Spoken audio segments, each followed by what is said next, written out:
తెలంగాణ సాంస్కృతిక చరిత్ర. Era period before Satavahanas. శాతవాహనులకు పూర్వయుగం కాలం. Study of past through literature is known as history. సాహిత్యం ఆధారంగా గతాన్ని అధ్యయనం చేయడాన్ని చరిత్ర హిస్టరీ అంటారు. Study of past through material remains is known as archaeological.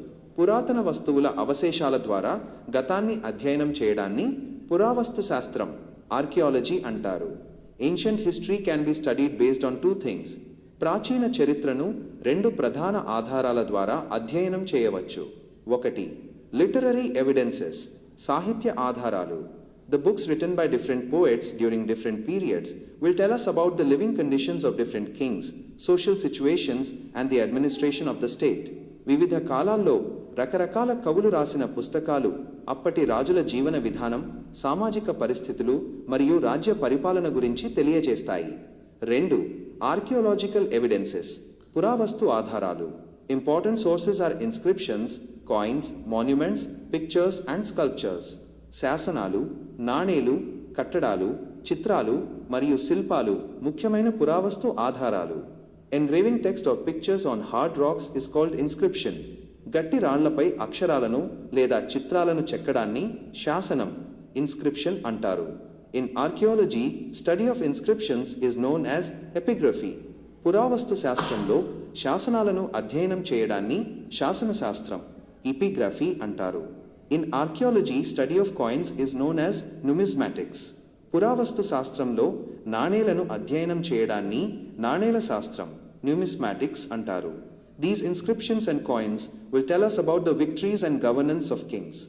ఈ శాసనాలు మరియు నాణేలు రాజుల విజయాలు మరియు వారి పరిపాలనా విధానాల గురించి తెలియజేస్తాయి. ఒక stone inscription and coins related to Telangana history are found at Kotilingala of Velagaturu mandal in Jagtial district. Telangana చరిత్రకు సంబంధించిన మొదటి శాసనం మరియు నాణేలు జగిత్యాల జిల్లాలోని వెలగటూరు మండలానికి చెందిన కోటిలింగాలలో లభించాయి. The names of kings found on the coins in Kotilingala are Gobada, Siri Kamvaya, Siri Vayu, Siri Narana and Samagopa. కోటిలింగాలలో దొరికిన నాణేలపై గోభద, సిరి కంవాయ, సిరి వాయు, సిరి నారాయణ మరియు సామగోప అనే రాజుల పేర్లు ఉన్నాయి. Script found on the inscription of Kotilingala is Brahmi script. Kotilingala శాసనంలో లభించిన లిపి బ్రాహ్మీ లిపి. Origin of word Telangana. Telangana పదం యొక్క ఆవిర్భావం. Word Telangana is an most ancient word. Telangana అనేది చాలా ప్రాచీనమైన పదం. According to the archaeologist Parabrahma Sastri, the place where Telugu people lived is described as Trilinga Desham. పురావస్తు పరిశోధకుడు పరబ్రహ్మ శాస్త్రి ప్రకారం తెలుగు ప్రజలు నివసించిన ప్రాంతాన్ని త్రిలింగ దేశంగా వర్ణించారు. The important source of water to Telangana is Godavari River. It is an perennial river. తెలంగాణకు జీవనాధారమైన ప్రధాన నీటి వనరు గోదావరి నది.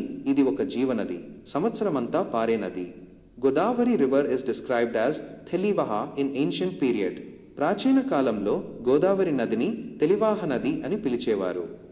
The people who lived in surroundings of this Thelivaha river were known as Trilingulu. Later this changed as Trilinga Desham and finally into Telangana. ఈ తెలివాహ నది పరివాహక ప్రాంతంలో నివసించే ప్రజలను త్రిలింగులు అని పిలిచేవారు. ఆ పేరు కాలక్రమేణా త్రిలింగ దేశంగా, ఆ తర్వాత తెలంగాణగా మారింది. Starting from king Indravarma's Purli inscription of Ganga dynasty till different kings of Kakatiya dynasty used the words Trilinga, Tilinga and Telinga as synonyms. Ganga వంశానికి చెందిన ఇంద్రవర్మ రాజు యొక్క పూర్లీ శాసనం నుండి కాకతీయ రాజుల వరకు త్రిలింగ, తిలింగ, తెలింగ అనే పదాలను సమానార్థకాలుగా ఉపయోగించారు. The credit of making the word Telangana popular goes to different poets after the Kakatiya period. కాకతీయుల కాలం తర్వాత తెలంగాణ అనే పదాన్ని బాగా ప్రాచుర్యంలోకి తెచ్చిన ఘనత వివిధ కవులకు దక్కుతుంది. According to P. Srirama Sharma, the word Telangana came into usage between the period of Amir Khusru to Abul Fazal, i.e. between the period of Alauddin Khilji to Akbar. P. Srirama Sharma ప్రకారం తెలంగాణ అనే పదం అమీర్ ఖుస్రో నుండి అబుల్ ఫజల్ కాలం మధ్యలో, అంటే అల్లావుద్దీన్ ఖిల్జీ నుండి అక్బర్ పాలనా కాలం మధ్య వాడుకలోకి వచ్చింది. Inscriptions with the word Telangana. Telangana అనే పదం ఉన్న శాసనాలు. 1. థెల్లపూర్ inscription BC 1417. in Sangareddy district, in which Telanganapuram is mentioned. Sangareddy జిల్లాలోని తెల్లాపూర్ శాసనం క్రీపు 1417. దీనిలో తెలంగాణపురం అనే పదం పేర్కోబడింది. 2. Velicherla inscription of Prataparudra Gajapati AD 1510. Prataparudra Gajapati వేయించిన వెలిచర్ల శాసనం క్రీసె 1510. 3. తిరుమల మరియు చినకంచి ఇన్స్క్రిప్షన్స్ ఆఫ్ శ్రీకృష్ణదేవరాయ. శ్రీకృష్ణదేవరాయలు వేయించిన తిరుమల మరియు చిన్నకాంచి శాసనాలు. తరణ కళ మరియు సంస్కృతి. ముఖ్యమైన ప్రారంభ విశేషాలు. తెలగాన్యులు. కాకతీయుల కాలంలో కొంతమంది బ్రాహ్మణులను తెలగాన్యులు అని పిలిచేవారు. వీరు తెలంగాణ ప్రాంతానికి చెందినవారని దీని అర్థం. ఆనెము. తెలంగాణలో ఆనెము అంటే దేశం అని అర్థం. సూరవరం ప్రతాపరెడ్డి గారి ప్రకారం గోల్కొండ పరిపాలన కాలంలో తెలంగాణ భాషకు ఉన్న ప్రాముఖ్యత ఈ ఆనెము అనే పదం ఆధారంగానే అని తెలుస్తోంది. చరిత్ర వర్గీకరణ. అందుబాటులో ఉన్న ఆధారాల ప్రకారం చరిత్రను 3 భాగాలుగా విభజించారు. 1. ప్రాక్ చారిత్రక యుగం ప్రీహిస్టారిక్ పీరియడ్. ఈ కాలానికి సంబంధించిన ఎటువంటి రాతపూర్వక ఆధారాలు, సాహిత్యం లభించలేదు. 2. ప్రోటో చారిత్రక యుగం ప్రోటో హిస్టారిక్ పీరియడ్. ఈ కాలానికి సంబంధించిన రాతపూర్వక ఆధారాలు లభించినప్పటికీ వాటిని ఇప్పటి వరకు 2. ప్రోటో చారిత్రక యుగం ప్రోటో హిస్టారిక్ పీరియడ్. ఈ కాలానికి సంబంధించిన రాతపూర్వక ఆధారాలు లభించినప్పటికీ వాటిని ఇప్పటి వరకు ఎవరూ చదవలేకపోయారు, లిపిని విప్పలేకపోయారు. ఉదాహరణ: సింధులోయ నాగరికత. 3. చారిత్రక యుగం హిస్టారిక్ పీరియడ్. ఈ కాలానికి సంబంధించిన రాతపూర్వక ఆధారాలు లభ్యమయ్యాయి మరియు వాటిని విజయవంతంగా చదవగలిగారు. ప్రాక్ చారిత్రక యుగం prehistoric period. Sir Robert Bruce Foote. 19వ శతాబ్దం. మధ్యకాలంలో నల్గొండ జిల్లా వాలిగొండ, ప్రస్తుతం యాదాద్రి భువనగిరి జిల్లాలోని మెగాలిథిక్ బృహత్ శిలాయుగం సమాధుల వద్ద తెలంగాణ ప్రాక్ చారిత్రక యుగంపై పరిశోధనలు చేశారు. హైదరాబాద్ రాష్ట్ర పురావస్తు శాఖ. ఈ శాఖ 1914లో స్థాపించబడింది. వీరు విభిన్న ప్రాక్ చారిత్రక ప్రాంతాలను శాస్త్రీయంగా గుర్తించారు. రక్షిత ప్రదేశాల పుస్తకం 1953లో హైదరాబాద్ రాష్ట్ర పురావస్తు శాఖ యాంటిక్వేరియన్ రిమైన్స్ ఇన్ హైదరాబాద్ స్టేట్ అనే పుస్తకాన్ని ప్రచురించింది. ఇందులో 118 ప్రదేశాలను రక్షిత ప్రదేశాలుగా పేర్కొన్నారు. గమనిక: సాల్వేజ్ ఆర్కియాలజీ, రెస్క్యూ ఆర్కియాలజీ. అత్యవసరంగా లేదా సత్వరమే నాశనమయ్యే ప్రమాదంలో ఉన్న పురాతన తవ్వకాల ప్రాంతాలను అధ్యయనం చేయడాన్ని సాల్వేజ్ ఆర్కియాలజీ లేదా రెస్క్యూ ఆర్కియాలజీ అంటారు. వివి కృష్ణమూర్తి, పురావస్తు శాఖ విశ్రాంత కార్యదర్శి. వివి కృష్ణమూర్తి గారు వివిధ ప్రాక్ చారిత్రక ప్రాంతాలను, ముఖ్యంగా రాతి చిత్రాలు, పెయింటింగ్స్ ఉన్న ప్రదేశాలను గుర్తించారు. కె తిమ్మారెడ్డి, శ్రీశైలం తెలుగు విశ్వవిద్యాలయం ప్రొఫెసర్ కె తిమ్మారెడ్డి గారు కృష్ణానది ఎడమవైపున ఉన్న ప్రాక్ చారిత్రక ప్రదేశాలను వెలుగులోకి తెచ్చారు. రాజా రామ్ సింగ్, ఉత్తర తెలంగాణలోని బాసర నుండి భద్రాచలం వరకు ఉన్న గోదావరి లోయ ప్రాంతంలో అనేక ప్రాక్ చారిత్రక ప్రాంతాలను గుర్తించారు. మానవ పరిణామ క్రమంలోని మొదటి దశ ఆధారాలు తెలంగాణలో ఉన్నాయని ఈయన నిరూపించారు.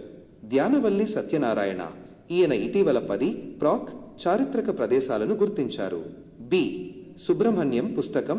బి సుబ్రహ్మణ్యం రాసిన research on the land of Telugu అనే పుస్తకం తెలంగాణ ప్రాక్ చారిత్రక యుగాన్ని అధ్యయనం చేయడానికి ప్రాథమిక ఆధారంగా ఉంది. సాధనాల ఆధారంగా ప్రాక్ చారిత్రక యుగం విభజన. మానవులు ఉపయోగించిన రాతి పరికరాల, సాధనాల ఆధారంగా ఈ కాలాన్ని 4 భాగాలుగా విభజించారు. యుగం, సమయం, కాలం. 1. పూర్వరాతి యుగం పేలియోలిథిక్ ఏజ్ క్రీపు 20 లక్షల నుండి క్రీపు 8500 వరకు. 2. మధ్య రాతియుగం మెసోలిథిక్ ఏజ్ క్రీపు 8500 నుండి క్రీపు 3000 వరకు. 3. నవరాతియుగం నియోలిథిక్ ఏజ్ క్రీపు 3000 నుండి క్రీపు 1500 వరకు. 4. బృహత్ శిలాయుగం మెగలిథిక్ ఏజ్ క్రీపు 1500 నుండి క్రీసే 300 వరకు. యుగాల వివరాలు. 1. పూర్వరాతియుగం పేలియోలిథిక్ ఏజ్. తెలంగాణలో లభించిన పూర్వరాతియుగం నాటి ఆయుధాలు ఆఫ్రికాలోని అష్యూలియన్ సంస్కృతికి చెందిన ఆయుధాలను పోలి ఉంటాయి. ఈ కాలంలో చిన్న చెక్కుడు, రాళ్ళు, స్క్రాపర్స్, గొడ్డళ్ళు, చాపర్స్, రాతి సుత్తులు, స్టోన్ హ్యామర్స్ మొదలైన రాతి పరికరాలను ఉపయోగించారు. 2 మధ్య రాతి యుగం, మెసోలిథిక్ ఏజ్. దీనిని మైక్రోలిథిక్ యుగం, మైక్రోలిథిక్ ఏజ్ అని కూడా పిలుస్తారు. ఈ కాలంలో చాలా చిన్న రాతి పరికరాలను, సూక్ష్మ రాతి పరికరాలు మైక్రోలిథ్స్ ఉపయోగించారు. ఈ యుగంలోనే మానవులు బండరాళ్ళు మరియు గుహల గోడలపై బొమ్మలు వేయడం, చిత్రలేఖనం ప్రారంభించారు. మధ్య రాతి యుగం నాటి మొదటి తరం చిత్రాలు గుహలలో లభించాయి. రాష్ట్ర అవతరణ, కళ మరియు సంస్కృతి. మహబూబ్ నగర్ జిల్లా సంగనలోని పల్లి.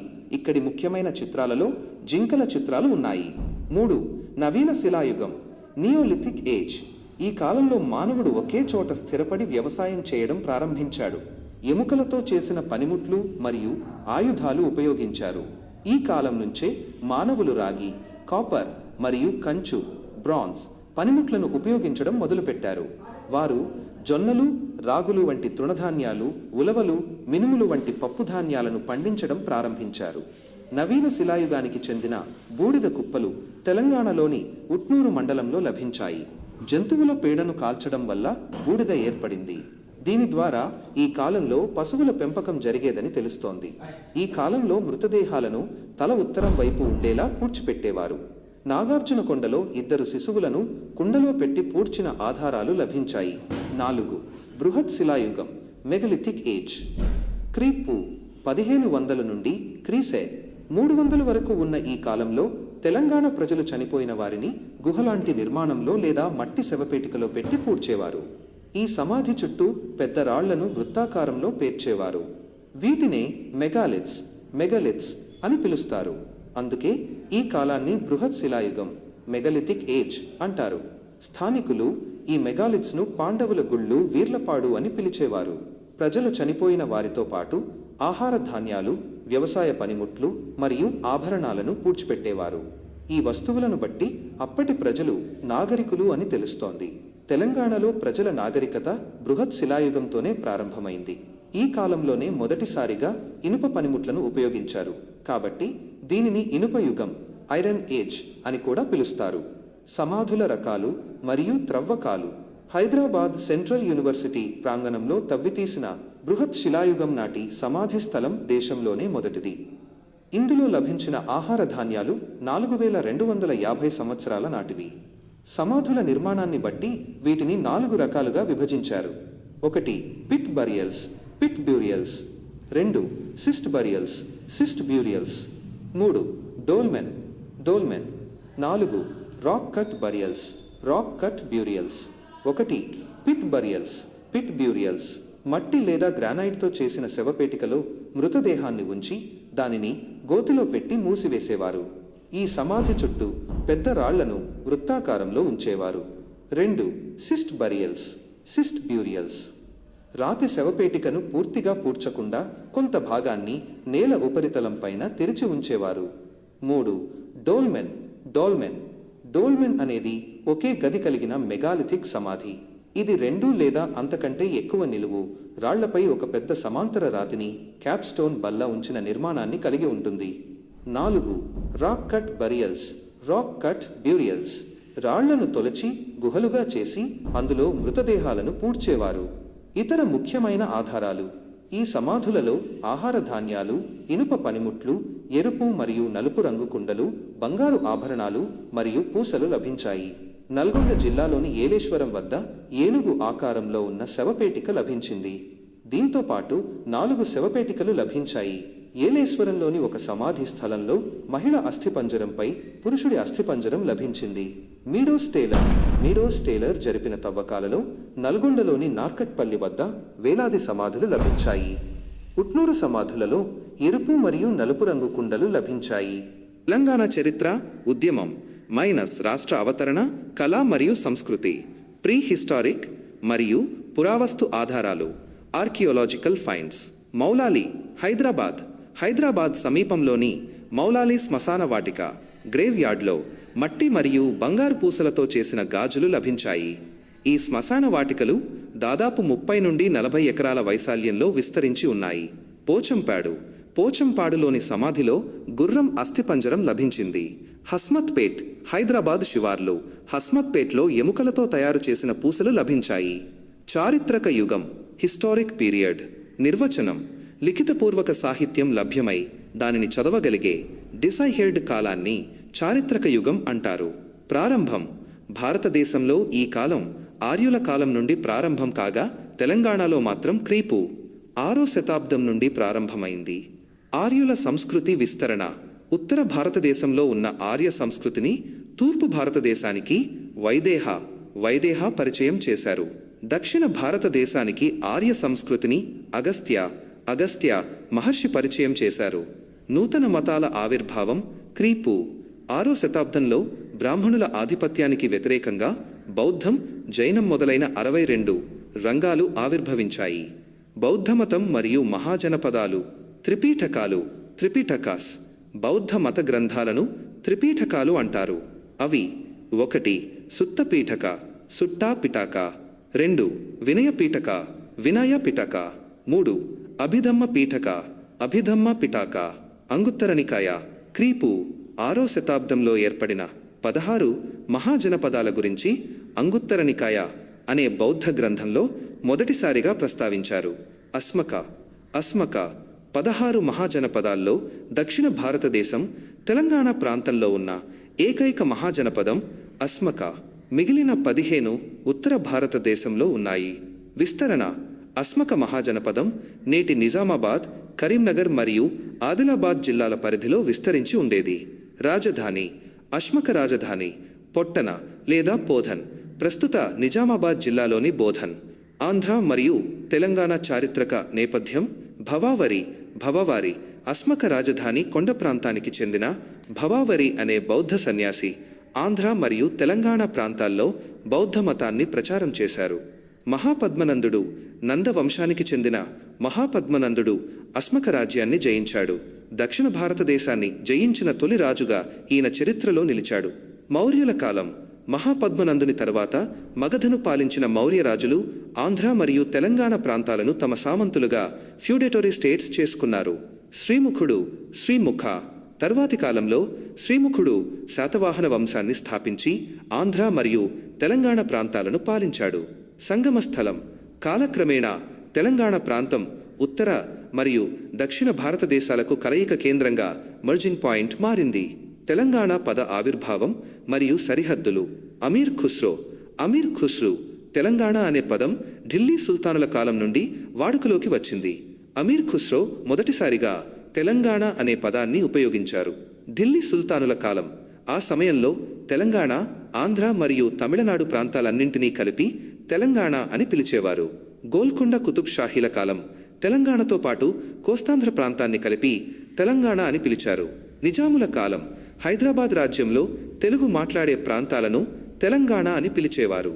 ఇతర చారిత్రక ఆధారాలు: అంధక పదం బై అంధకరట్టం, గోదావరి మరియు కృష్ణా నదుల మధ్య ఉన్న ప్రాంతాన్ని అంధక పదం మరియు అంధకరట్టం, ఆంధ్ర రాష్ట్రం అని బౌద్ధ జాతక కథలు క్రీపు 600 నుండి 400 పేర్కొన్నాయి. ఐతరేయ బ్రాహ్మణం: ఋగ్వేదానికి చెందిన ఐతరేయ బ్రాహ్మణంలో ఆంధ్రుల గురించి మొదటిసారిగా ప్రస్తావన వచ్చింది.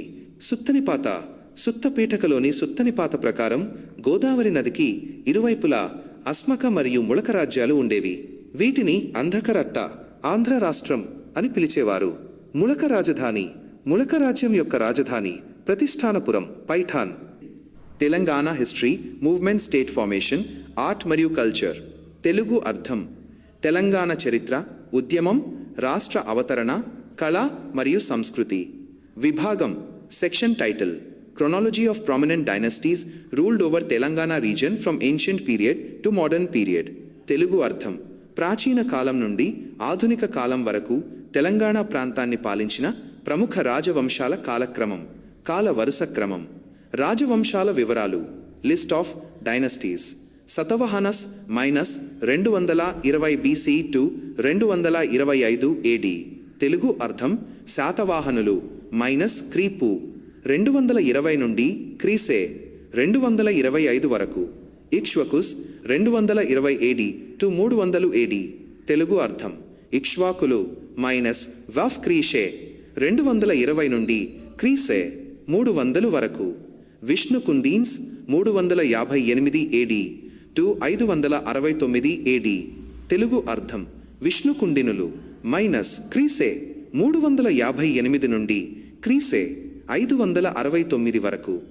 విములావాడ చలుక్యస్ 750 AD to 973 AD. Parts of north west Telangana. Telugu అర్థం వేములవాడ చాళుక్యులు మైనస్ క్రీషే 750 నుండి క్రీసే 973 వరకు వాయువ్య తెలంగాణ ప్రాంతాలు. ముడిగోండ చలుక్యాస్ 850 AD to 1200 AD. Parts of Khammam మరియు వరంగల్. తెలుగు అర్థం ముదిగొండ చాళుక్యులు మైనస్ ఆఫ్ క్రీషే 850 నుండి క్రీషే 1200 వరకు ఖమ్మం మరియు వరంగల్ ప్రాంతాలు. Kakatiyas as feudatory Kakatiyas 956 AD to 1162 AD. Telugu అర్థం కాకతీయులు మైనస్ సామంతులుగా కాకతీయులు. క్రీషే 956 నుండి క్రీషే 1162 వరకు. Minus independent Kakatiyas 1163 AD to 1323 AD. Telugu అర్థం మైనస్ స్వతంత్ర కాకతీయులు క్రీషే 1163 నుండి క్రీషే 1323 వరకు. Musunuri Nayakas 1325 AD to 1368 AD. Parts of Khammam district. Telugu అర్థం ముసునూరి నాయకులు మైనస్ క్రీషే 1325 నుండి క్రీషే 1368 వరకు ఖమ్మం జిల్లా ప్రాంతాలు. Velama Nayakas 1325 AD to 1475 AD. Parts of Nalgonda Mahabubnagar. Telugu అర్థం రేచర్ల వెలమ నాయకులు మైనస్ క్రీషే 1325 నుండి క్రీషే 1475 వరకు నల్గొండ మహబూబ్ నగర్ ప్రాంతాలు. Qutb Shahis minus 1518 AD to 1687 AD. Telugu అర్థం కుతుబ్ షాహీలు మైనస్ క్రీషే 1518 నుండి క్రీషే 1687 వరకు. Asaf Jahis minus 1724 AD to 1948 AD. Telugu అర్థం అసఫ్ జాహీలు నిజాంలు మైనస్ క్రీషే 1724 నుండి క్రీసే 1948 వరకు.